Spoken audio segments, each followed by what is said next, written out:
Hey everyone, welcome to Terms of Engagement. I'm Archon Fung, a faculty member at the Harvard Kennedy School and director of the Ash Center for Democratic Governance and Innovation here. And I'm Stephen Richer. I'm the former elected Maricopa County recorder, and I'm now a senior fellow at the Ash Center. And we are once again recording this show live. So if you're on the chat and watching live, put in comments, questions, feedback, and we'll try to get to as many questions as we can. And of course, the show will also be recorded. And so if you're watching it on the recorded version, and if you have some comments, you can email us about them afterwards. We do our best to respond to all of those. But as always, Archon and I are speaking on behalf of ourselves and only ourselves, not on behalf of the Ash Center, Harvard University, Harvard Kennedy School, or University of Oxford for Professor Culpepper, who we'll introduce here in a second. Great. And before I introduce Pepper, what are we talking about today? Well, we're going to talk, today's just going to be a wonderful day because I already had the worst part of my day because I had to have this back procedure. And so now everything's downhill. But this is a little bit of a hard topic for me because we're going to talk a bit about the notion of can there be a good populism, which makes my skin crawl a little bit because I'm pretty, I'm not your biggest fan of populism. But whether or not moments of popular outrage maybe begun by reaction to some sort of calamity or notice phenomenon in society can be used to achieve policy outcomes that can either sort of thwart the undue influence of large corporations, especially the billionaire class, or otherwise can achieve good public policy outcomes. So channeling sort of that raw human emotion and channeling that outrage and channeling that broad consensus that something has gone wrong and turning it into something good, or is that just sort of animal emotions run amok and you can't put that genie back in the bottle and it's going to do something ugly before you try and corral it? Great. Excellent. And just for a little kind of stage setting here, we're going to be talking about big corporations and billionaires today, hence the title of the book. And there's at least a couple of different ways you can talk about that. One is at the policy level. Should there be billionaires? Should there be a highly progressive tax rate? How much should corporations and billionaires be regulated? Those are policy questions. This is a democracy show. And so we're going to be talking, focusing on democracy as it gets to policy. And there, a democracy question is who's driving the political process and how much political equality is there? So a couple semesters ago in my MPP politics and ethics class, a student piped up when in the democracy discussion. He said, wait, Professor Fung, so you actually think that billionaires, like you think Bill Gates should have as much political voice as the Uber driver in Boston? And I said, yes, I think that's the case because I'm a small d Democrat and I believe in equal political voice and citizenship. And it was a little bit shocking to me that he said that, but I think that's kind of it kind of put the question very, very sharply. One of the questions that we'll be talking about today. And let me introduce our guest to help us think about that question. Our guest today is Pepper Culpepper, who's a very good longtime friend of mine. He is a professor at the Blavatnik, but that's not why we invited him. We invited him. He's also a scholar of some note. Of some note, exactly. He is the Blavatnik Professor of Government and Public Policy at Oxford University and the Vice Dean of Oxford's Blavatnik School of Government. He co-authored very recently with another very good friend of mine, with Taeku Lee, a new book called Billionaire Backlash, The Age of Corporate Scandal and How It Could Save Democracy. He's been writing about politics and business power for some time. His prior book, Quiet Politics and Business Power, was awarded the Stein-Rokon Prize for comparative social science research. And he's written widely on comparative politics and especially European politics. The two kind of works that we'll be talking about today are Billionaire Backlash, the book that I just mentioned. And then also he and Taeku have published a really interesting article very recently in the April 2026 issue of Journal of Democracy on good populism, which we'll also be talking about. Pepper, welcome to Terms of Engagement. Oh, thanks for having me here. Let's engage. All right. And the book was published just about 2 months ago. So for any of you who are searching for it on Amazon, it's available there, as is the Kindle version. But yeah, let's engage. Archon, where do you want to start with? Well, so let's start right with the question of scandal. So in the book, Pepper, you and Taeku argue that corporate scandals are one of the few forces that can break through to political gridlock and public attention. And so, I think I read your book as steering a middle course between two really different views of where democracy and American politics is. And one view is that democracy is working just fine and that the people get what they vote for.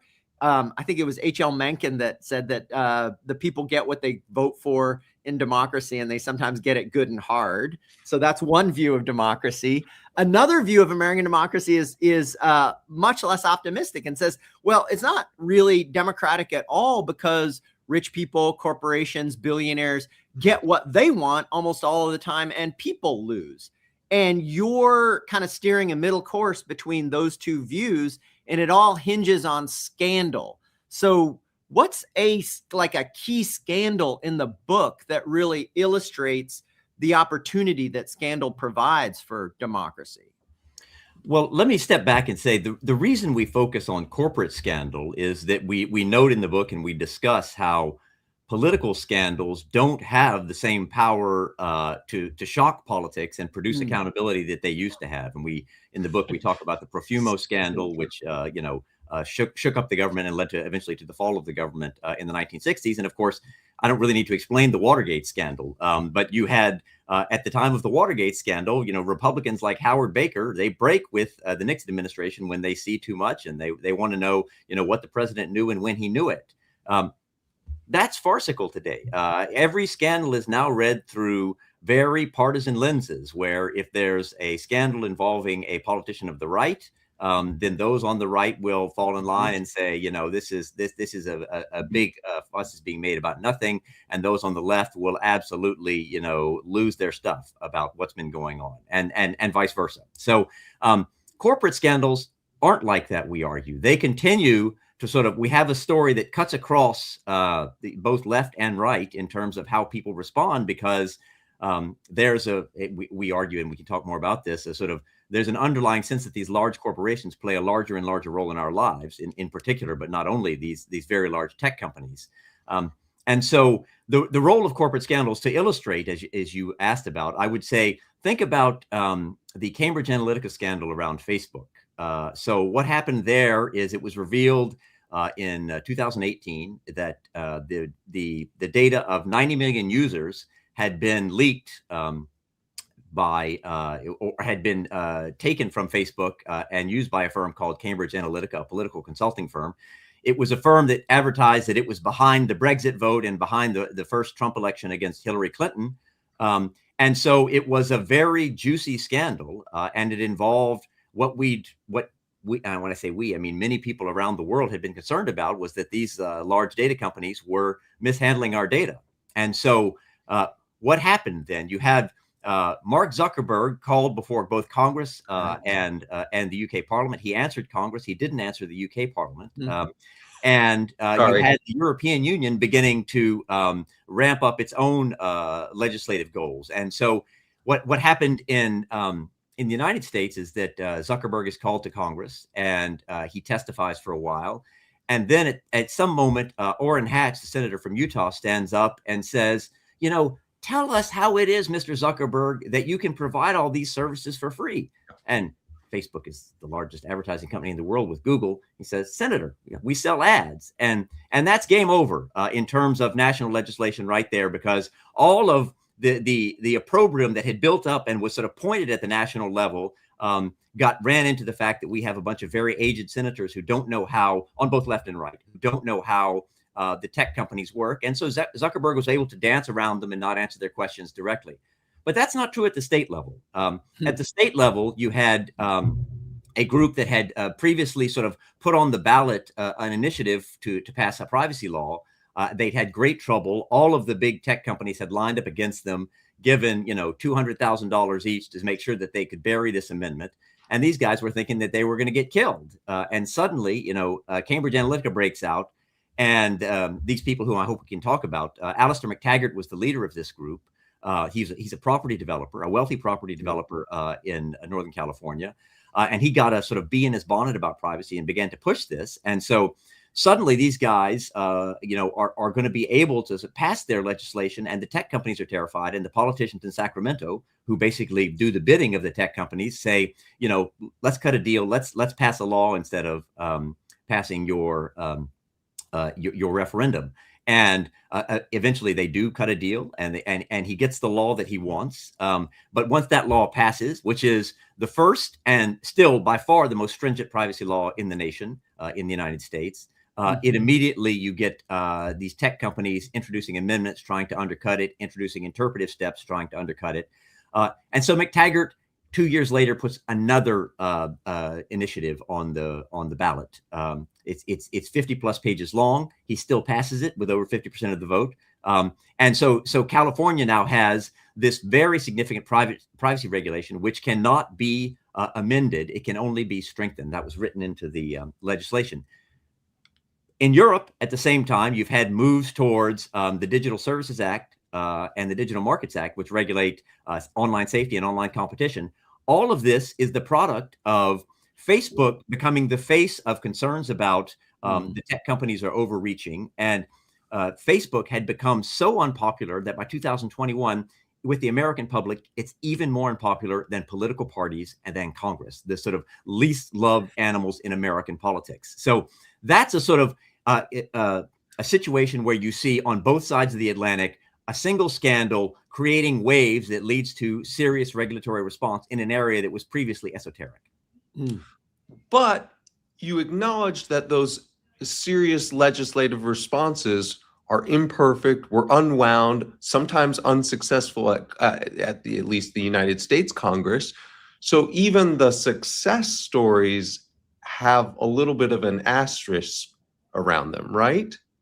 Absolutely. I mean, I'm a scholar of capitalism and democracy, as Archon kindly noted at the outset. So I expect business is mostly going to win. And my co-author, Taeku Lee, he talks about the kind of wreckage of political parties in the United States now. And so we're not expecting a perfect outcome.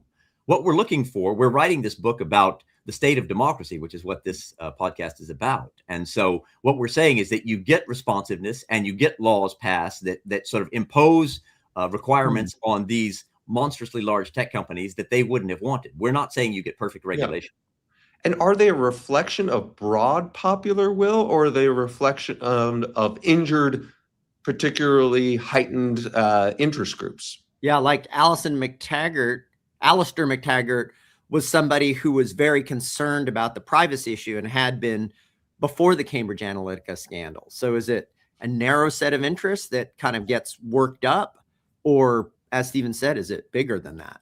Well, that's a great question. It brings me to sort of, when scandals take off and when they don't, and the idea of latent opinion. So you wouldn't have got a privacy law in California without Alistair McTaggart. Alistair McTaggart is what we call a policy entrepreneur. These are the people who put in the hard yards. They solve some of the collective action problems that need to be solved to get actual legislation passed. Sometimes there are people like McTaggart who are outsiders who don't really have any special role. They just decided something they're really concerned about. Sometimes it's insiders in the political system, like Margrethe Vestager, the EU competition commissioner.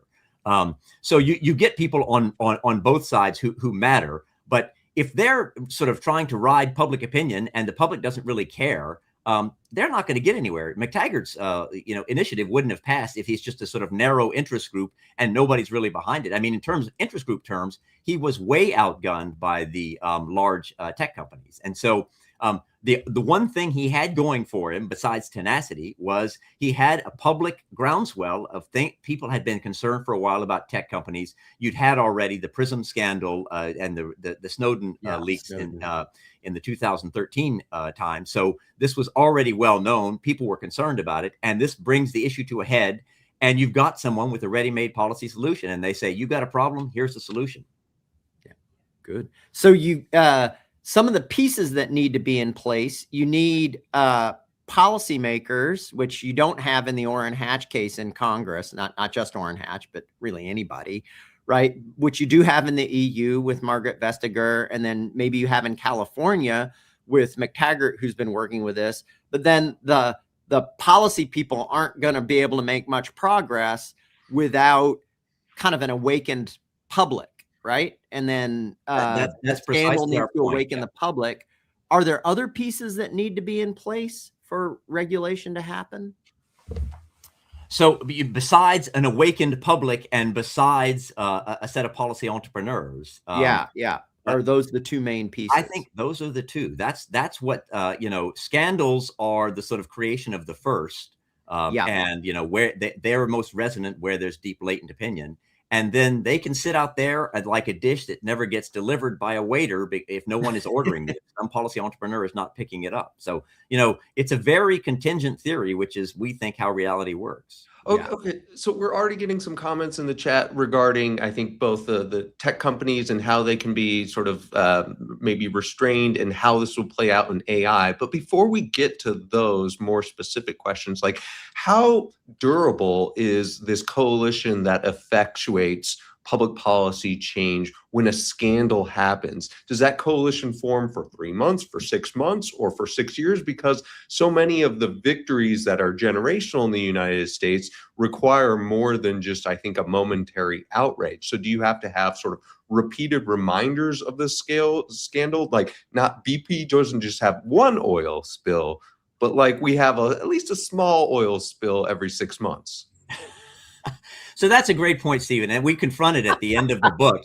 So we talk about these scandals, but really the book is about latent opinion. And the question is, what's going on with public opinion, and what does it look like, a sort of more durable coalition that could change our politics, both in the United States, in Europe as well, that could change it and sort of lead to a kind of durable pushback that is widely popular across left and right against the role of large corporations, and sort of placing some limits, not on their innovation, but on their ability to influence politics, because they're not particularly good at politics. They're really good at innovation when they work on that. And we don't want to constrain their doing that, but because they think they're good at one thing, and therefore they're good at another thing, and therefore if you like Bill Gates on the left, or George Soros on the left, or Elon Musk on the right will say, yeah, well, maybe I'll just go in and influence politics and do the things I want to do. And then we get back to Archon's question about the Uber driver and what happened to his voice. Right. So I wanted to understand, so there's right now a big difference between technology regulation, whether it's social media or AI, especially AI, but also social media in Europe and the United States, with Europe, in my view, having much more articulated regulatory policy. So in my head, that was because of good bureaucrats, and a lot of them in Europe. But then you're saying, no, that's not enough. You also need scandal. Cambridge Analytica was a while ago. That was at the kind of peak of the social media era, way before AI. But then you get the AI EU Act and many other things.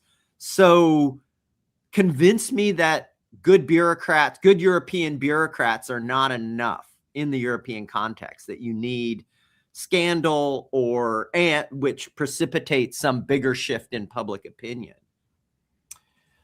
Look, Archon, like you, I teach at a school of government. And so I believe that, good bureaucrats are really important. And we have an argument about state capacity and how you have to rebuild state capacity and trust in government, which maybe we can talk about a little later. But I mean, alone, this is just that this is not really going to make the difference. And so if you look at EU AI regulation, would you say that it's really influencing what's going on with AI in the world right now?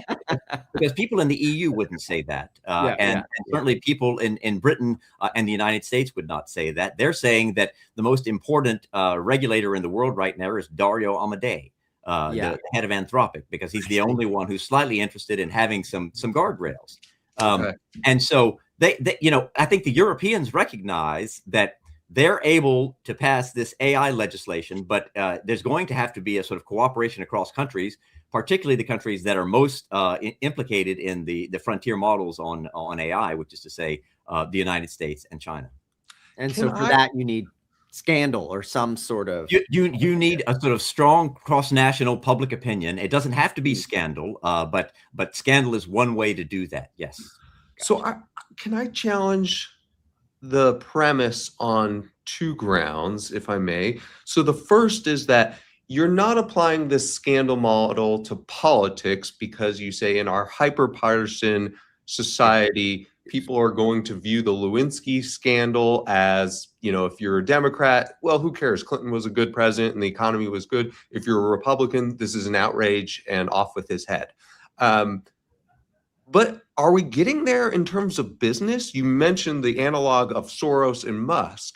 There's probably a lot of people who, for political partisanship reasons, will just say whatever happens to a Soros company is probably not as big a deal as you might think.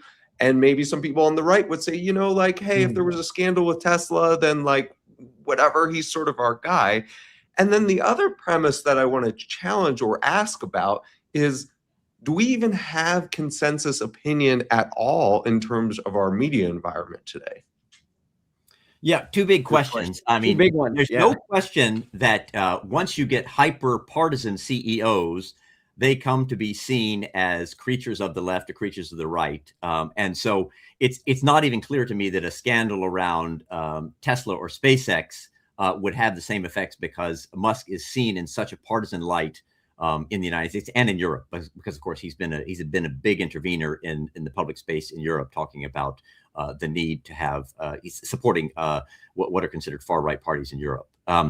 So we write about that through FTX and the scandal of FTX, where Sam Bankman-Fried was perceived as, correctly, he was the second largest donor to the Democrats in the 2022 cycle, as someone who's associated with the left, trying to be a figure on the left. And so therefore the press coverage, which is going to get to your second question, around him was completely different in the press of the left, your CNN and your New York Times, than it was in your press of the right, the Wall Street Journal or Fox News. CNN and the New York Times are saying, it's been a wild west, and FTX shows us that we've got to have regulation.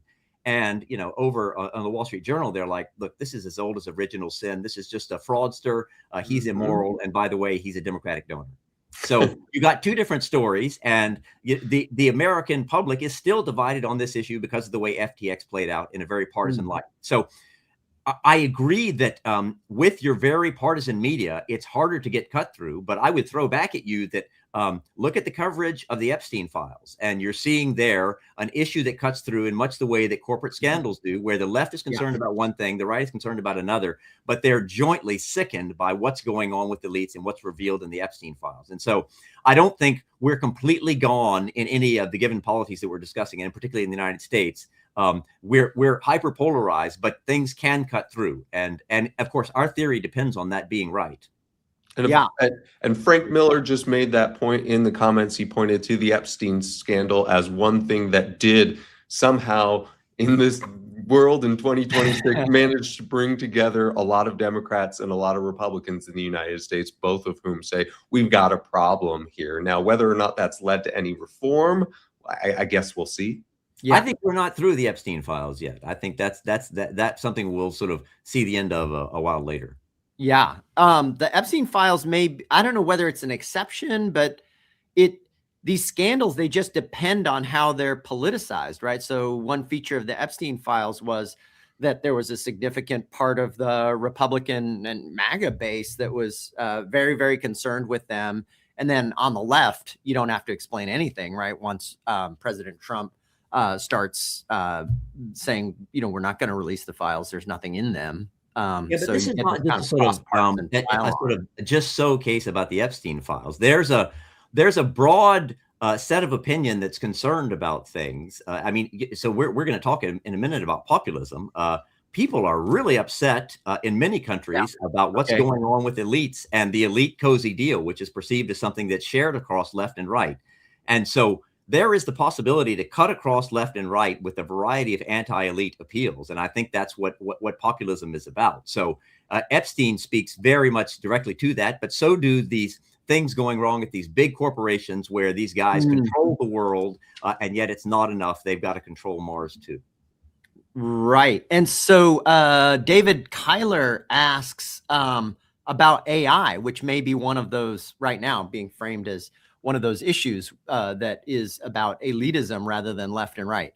And David asks, can popular opposition to big tech be diverted to majority political support for a precautionary policy that reliably scrutinizes AI or some other, I would add some other regulatory policy? What would it take is popular opposition to big tech latent opinion in your view right now, or has it been mobilized? Like, where does it fit on this kind of scandal timeline? You don't need to mobilize it. When you actually take surveys in the United States, you'll find that a large majority, slightly more Democrats than Republicans, but both by broad majority, Republicans and Democrats, they want safeguards on AI. And of course, that's why you're starting to get a push at the state level, even with some Republican lawmakers who are, where President Trump is telling them not to do that. They still have a voting base that actively is concerned about AI in any number of dimensions. But it's this sort of how you regulate AI. I'm teaching in a school of government. We're trying to teach how you regulate AI. It's hard.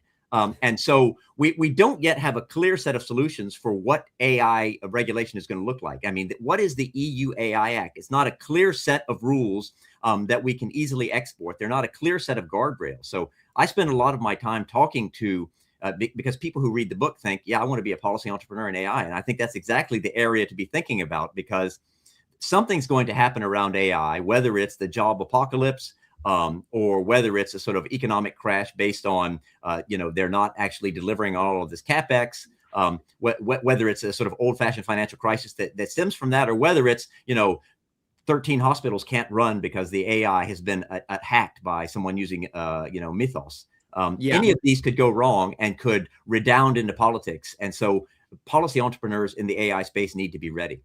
Yeah. So just picking up off of what you said about regulating AI being hard, David, so for people who don't follow regulation, the precautionary principle is an idea in some European regulatory policy that you should be very careful about innovation, and you shouldn't really accept an innovation unless you're pretty clear that it's going to do much more good than harm. That is, you should be precautionary, especially about the harm.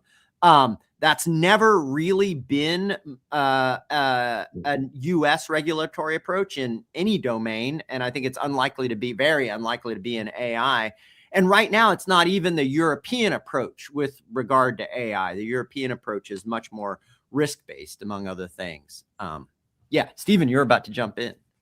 Well, so one, we already have had some AI scandals. We've had AI convince people to commit suicide. And so I sort of wonder, maybe commit mass shootings, allegedly. Yeah. So I wonder what that would look like. Would it have to be AI, I don't know, taking over a company and somehow weaponizing it against other companies or against the American public? I sort of wonder, I think our appetite for scandal, what scandal is, like the bar keeps getting raised. But my concern is that governing based off of scandal leads to bad public policy. And I came into politics and into finance in the wake of the Enron scandal, which led to Sarbanes-Oxley, which in my assessment was not the best piece of legislation. And then also Woody Campbell puts in the chat is when we talk about some things that probably have the potential to do enormous good for society. And here I think of autonomous vehicles, which could reduce the number of fatalities, could reduce the amount of wasted time, drunk driving deaths. But if you have one autonomous vehicle that's captured on social media going the wrong way and it hits somebody, then do we design public policy that is just reactive to the moment rather than being good public policy? And so I guess I want to get your thoughts on that concern. Yeah, scandal and populism pushing the regulatory needle too far or in the wrong way, right? Yeah, rather than sort of a cold, collected, logical policy making. Evidence-based policy analysis. Yeah. Well, I mean, Stephen, the sort of people of the United States and of the United Kingdom, of France and of Germany have looked at the last 30 years of evidence-based policymaking from the elites, and they say, this deal stinks, right? And so I think we have to acknowledge the moment that we're in, where the people on this call are, are in a situation where they've benefited, but many people feel like they haven't benefited from the deals of the last 30 years, which were based on good evidence. We're going to compensate the losers. The compensation somehow doesn't ever happen or doesn't actually work. Oh gosh, we made a mistake on that. And people have got angrier and angrier about that very thing. And so they're looking for some way for policy to be made. And I'm ultimately thinking what matters for democracy is getting public voices back in that are disillusioned with the politics that we have. And so I believe in good policy too. And I believe that, there's a role for independent regulators sometimes as the way to make a good policy that takes it out of the sort of, hot public eye and says, wait a minute, we need to think in a more dispassionate way about that. I'm totally in favor of that. But I've also spent a lot of time studying how business groups always seem to have the evidence that favors their point of view, and they get listened to more often, and that evidence gets baked into policy more often. And I think that you get widespread disaffection with a policy that's evidence-based, but it's only one guy's evidence that's always getting in there. So I think we've got to sort of come to a new place where, as you'll know from reading the book, we harken back to the progressive movement in the United States. As you know, that followed on a series of populist revolts in the U.S., which were based on globalization of the time, the sort of exploitation of a small group of elites who got very rich running the trusts, and on the backs of everyone else. And of course, they had baked that into politics, such that they controlled politics in one state after another. The private initiative in California is in fact a progressive reform to get around the capture of the parties in the Sacramento state legislature. Yeah.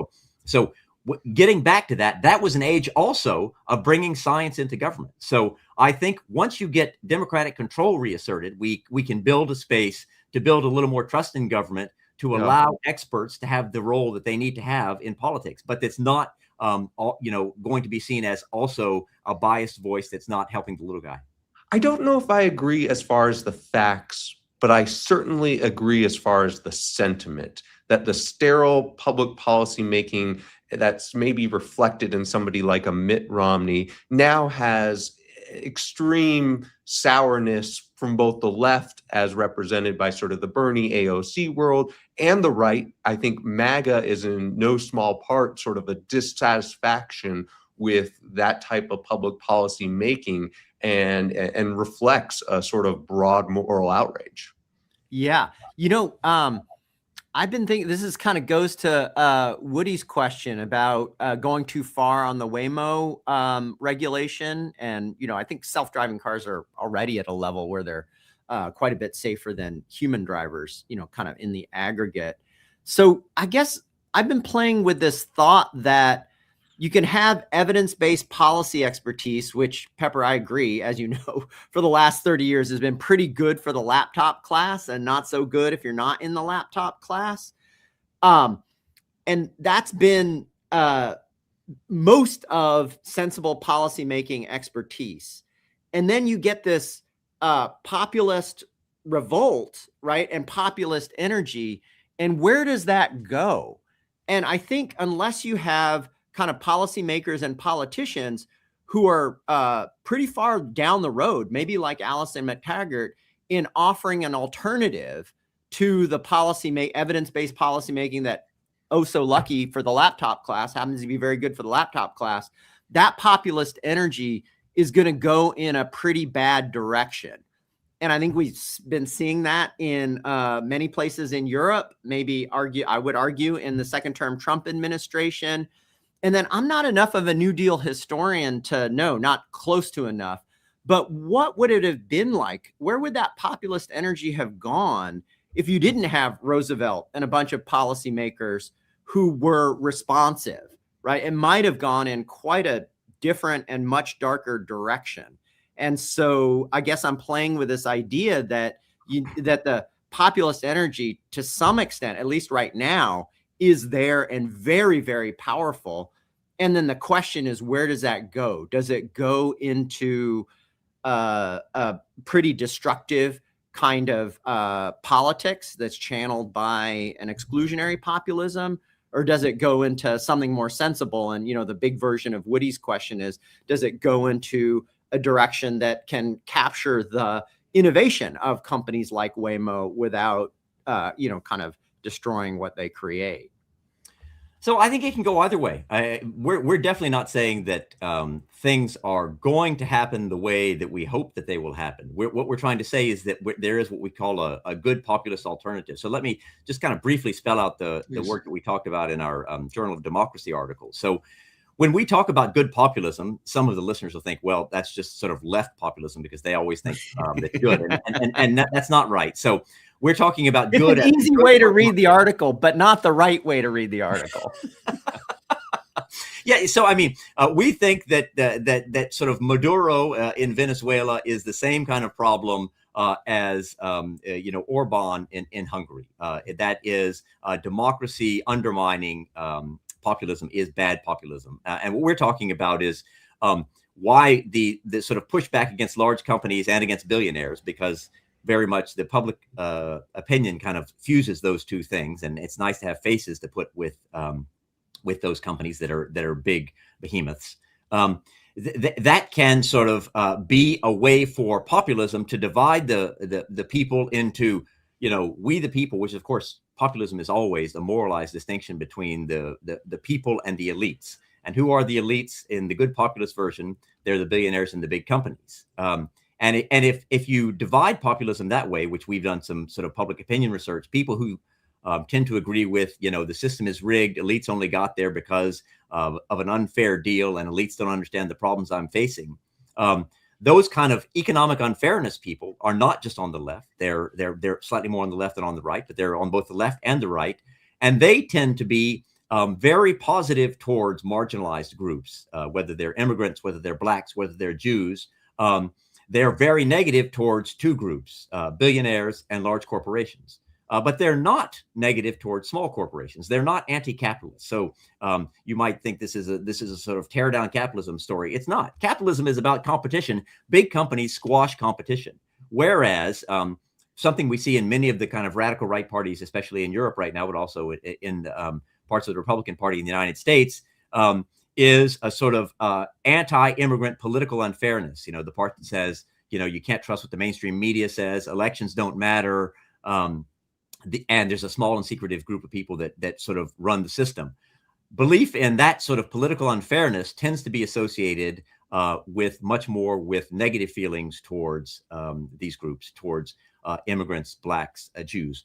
These are our co-citizens, right? And if that's going to make democracy fundamentally non-workable, because if you're not believing in your fellow citizens, you're not going to believe in giving them an equal right, the sort of voice for the Uber driver that Archon talked about, as well as Bill Gates's voice. So we think there's some empirical warrant to think that a little more focus on economic unfairness, which is not, I should say, the same as redistribution. It is about what does a fair rules of the game look like? I think that can change the system. But here we have to have a different, if you like, supply from political parties. And it's about what emerges from political parties and political competition that structures this into politics, because scandal-driven politics will give us the occasional economic regulation. And it's how people cry out against an unfair system. But it's not going to give us a program. My question always to people who voice support of populism and say populism can be channeled for good populism is, isn't this just the ring of power in Lord of the Rings, where you might take it for good ambitions, but ultimately it corrupts you? And in your book, you invoked the progressive era in the United States. And yeah, William Jennings Bryan is known for some of his economic reforms, but he was also a virulent racist, and that was very much part of the coalition.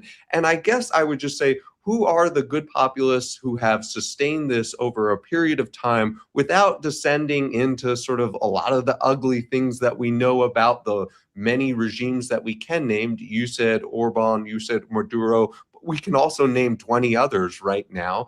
And so it just seems like we have lots of examples of bad populism, and I can't think of the examples of good populism. So that makes me very scared to grab onto populism. Well, Pepper's a huge Lord of the Rings fan, so he's well positioned to answer this question. Gosh, well, I mean, I could go in so many ways into the elven rings as opposed to the ring of power, but no, I won't go that way because the listeners may just not care. And indeed, Taeku and I are already thinking about a next book, and we're thinking about, we think about the next book as the Two Towers. So there may be actually 3 to come.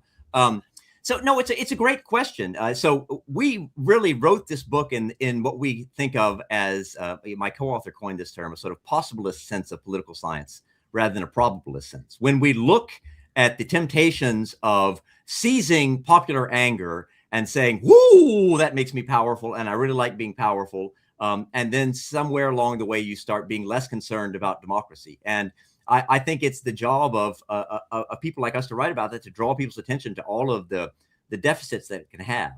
But I think at the same time to say that anger-driven politics never results in good outcomes is an overstatement. I think we've had righteous outrage has led to some good outcomes, and I would point to the U.S. civil rights movement, where you mobilized a large set of people who were really outraged, who endured some terrible things, but who eventually spoke to the broad sort of set of beliefs in the United States that this is not right. This can't be right, what we're going to do. And we're going to get some leaders who'll do it. Lyndon Johnson is a pretty flawed individual. Okay. And so, but nevertheless, he brought through the Civil Rights Act. And so I think we've got to sort of count on some flawed individuals who might have some good ideas that bring together some coalitions that speak to this outrage. And that bring a state that can temper its worst excesses, because we can't always have outrage. I mean, so we quote at one point Steve Macedo and Jenny Mansbridge, who say, that populism is democracy's way of saying to elites, listen harder. And that's the moment we think we're in. But we don't think it's a stable equilibrium. I think that you guys are right. If we sort of live in an era where democracy is not responding repeatedly to what people want, people are eventually going to give up on democracy. But we think there is a way through that channels that populism. So, Stephen, I have the article in Journal of Democracy is that you can distinguish between one kind of populist who focuses on the corruption of the economic system, or I'm sorry, of the political system. And that goes with the racism, the anti-immigration, the anti-Semitism in the survey polls, and another kind of populist who focuses on economic unfairness. And they're hostile to billionaires and economic elites, but pretty friendly towards small business. In your experience and view, can you distinguish between people who are pissed off at the corruption of the political system on one hand and people who are upset and pissed off about economic unfairness on the other, or do they come together?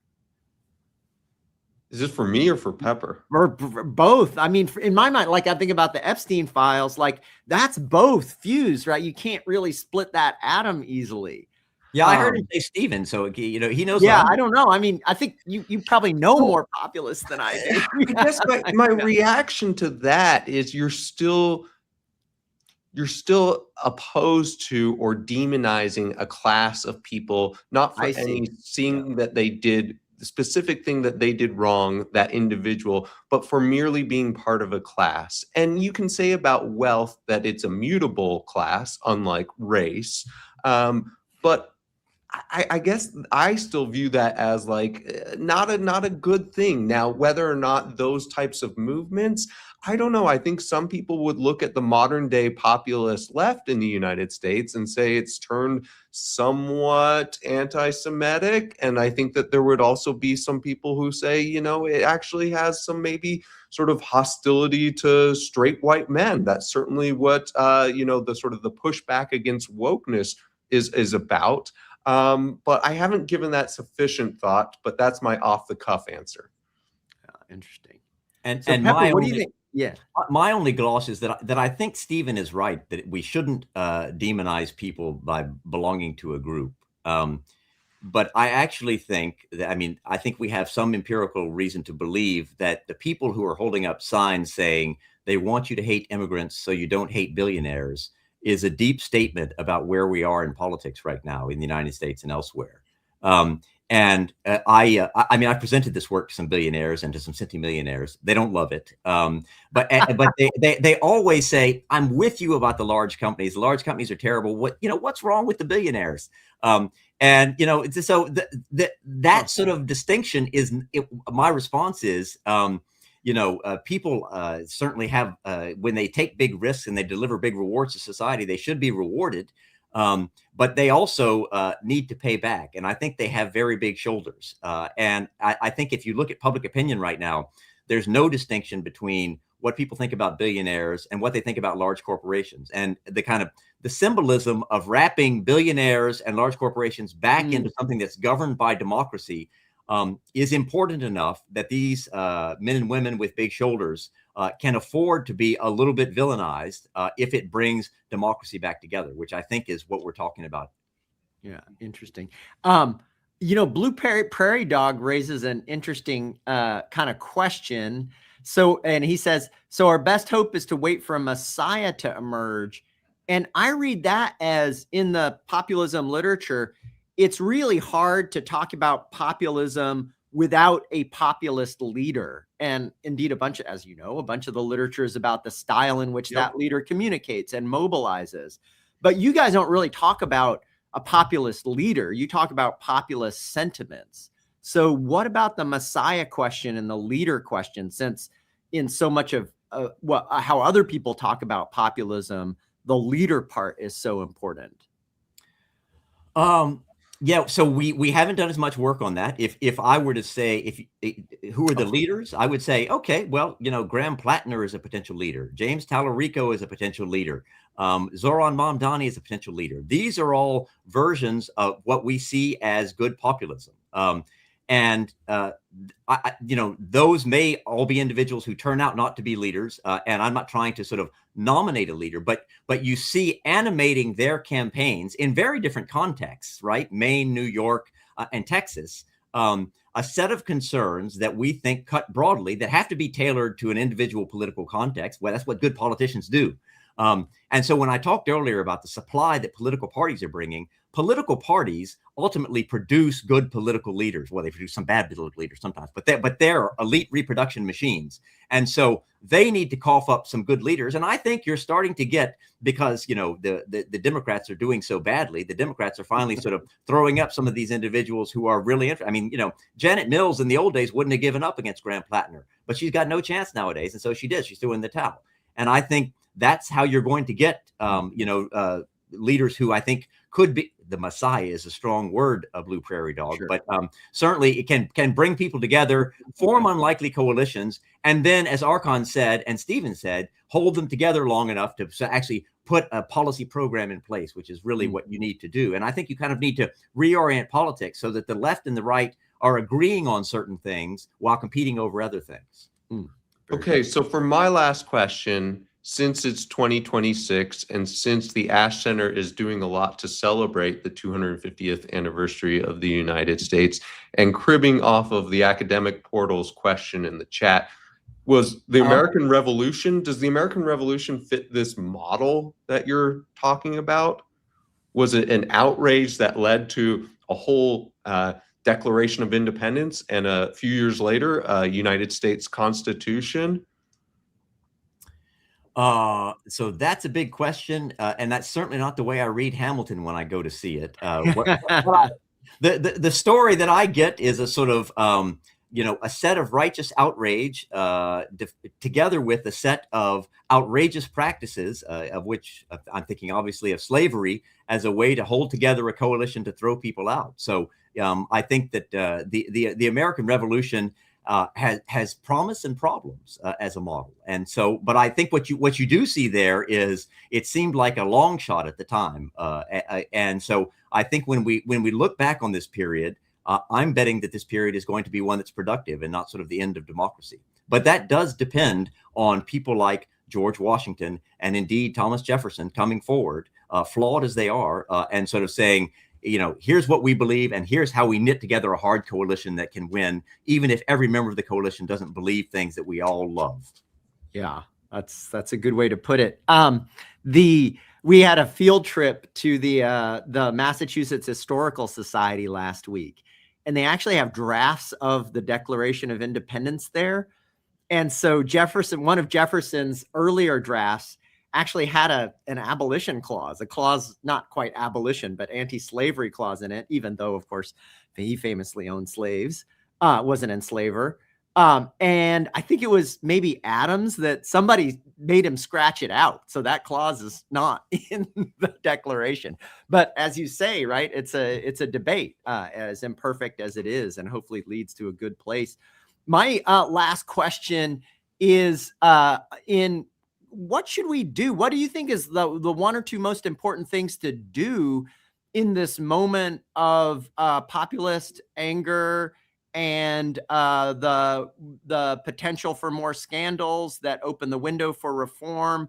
The beginning of your book opens with muckraking as really important. Upton Sinclair and others bringing to light corporate scandals of the day. So is it reporting? Is it mobilization? Is it something else? Like, what's the one first thing that you would encourage people to do and to think about and to support?